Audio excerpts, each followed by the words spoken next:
Welcome to Wholehearted, How to Stay Human in a Crazy World. I'm Gina Hendrickson, and each week we have explored simple, honest practices for living with courage, compassion, and clarity without losing ourselves along the way.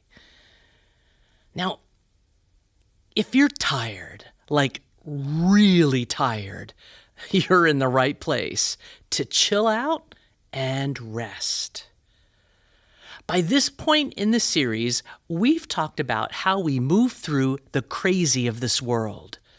Don't add harm, add good, tell the truth, choose compassion. But today, in our final episode, we're talking about something that might feel less productive. It's rest. And I'm adding play, which for many of us, I think, feels almost irresponsible because we live in a culture that treats exhaustion like a badge of honor. Busy becomes an identity.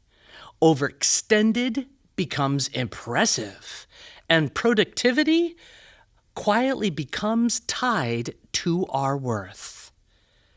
So when someone asks how we are, how often do we say, "Oh, busy," as if that explains everything, as if that actually proves something? But here's the truth. Burnout is not a sign of importance, and exhaustion is not a virtue.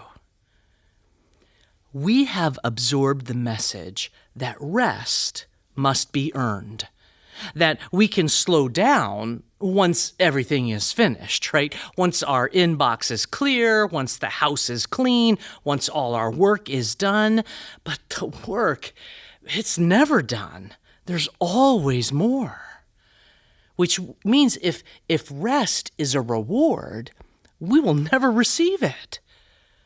Rest has to be chosen, not because everything is complete, but because we are human. There's a line from Scripture that I love. It goes like this: "It's useless to rise early and go to bed late and work your worried fingers to the bone." And man, that feels painfully modern because we grind, we push, we multitask, we schedule, and somewhere along the way, we forget how to stop. We forget how to simply be. I shared before that several years ago, I went through a season of deep exhaustion. From the outside, man, I was functioning. But internally, I was depleted. What surprised me wasn't just how tired I was. It was how disconnected I felt. Disconnected from myself, from joy, from the parts of me that used to feel alive. So rest wasn't just about sleep. It was about recovery of spirit. And that recovery required something else too. Play. Play. Now, play sounds frivolous, but it's not. Play is what reconnects us to delight. It reconnects us to creativity, to laughter, to presence. One of my best teachers in this has been my 4-year-old grandson. Peter has been teaching me to play Mario Kart.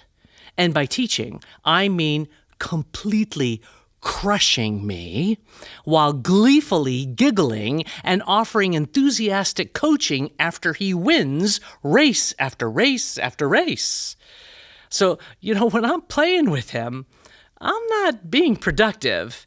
I am not accomplishing anything impressive. In fact, I was last at every single race I ever ran with him. And I'm certainly not in control. but I am laughing. I am fully present with my grandson, undistracted, and something inside me just softens. And that's not wasted time. That's restoration.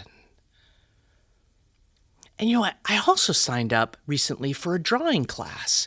Now, I hadn't drawn seriously since high school, and it would have been easy to tell myself I did not have the time for this, that it was not practical, that there were much more important things for me to do. But those Monday nights became a very sacred space to experiment, to be a beginner again, to make mistakes and to laugh about them. I wasn't producing something for approval. I was just creating for joy. And joy restores us in ways achievement never can. Right? I'm just going to say that again. It was such a powerful aha for me. Joy restores us in ways achievement never can. So here's what I've learned. We are more than what we produce. We are more than our efficiency. And we are more than our usefulness. And if we don't regularly step off the treadmill of performance, we're going to forget that. Rest, it's not laziness. Play is not indulgence. They are acts of resistance. Oh yeah, acts of resistance in a culture that monetizes your and my exhaustion.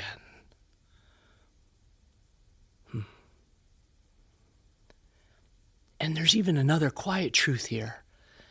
When we are chronically tired, we are less patient, we're less compassionate, and we are way more reactive. I do not think that's just me. Remember, episode 1? Well, it's much harder not to add harm when you are depleted. Rest isn't separate or isolated from wholehearted living. Rest sustains it. So let me ask you, where are you overextended? Where are you overextended? Where are you proving instead of simply being? Right? Where are you proving instead of simply being? And what would it look like to rest? Not when everything's finished, but now, even right now. And what would play look like for you? Not scrolling, not numbing out, but real play, meaning movement or creativity, conversation, laughter, trying something new just because it delights you. Well, here's your final wholehearted practice. I invite you to schedule 1 hour this week that is intentionally unproductive, right? I will say it again in case you were thinking I'm joking. Schedule 1 hour this week that is intentionally unproductive. Protect it. No multitasking, no catching up, no optimizing. Rest or play. Go for a slow walk. Draw badly. Play Mario Kart. Cook for fun. Call someone who just makes you laugh. Sit outside and do nothing. And notice, just notice what shifts when you stop striving. Rest is not something you earn. It is something you receive. We don't stay human by pushing endlessly. It doesn't work that way. We stay human by remembering we are not machines. We are living, breathing souls, and we are allowed to rest. Now, if this podcast series has reminded you of anything, I hope it is this. You are allowed to live gently in a crazy world. You are allowed to be honest. You are allowed to be kind, to be imperfect, to rest, to play. Wholehearted living isn't about doing more. It's about living awake. So wherever life feels loud or heavy or just so complicated, pause and take a deep, deep breath.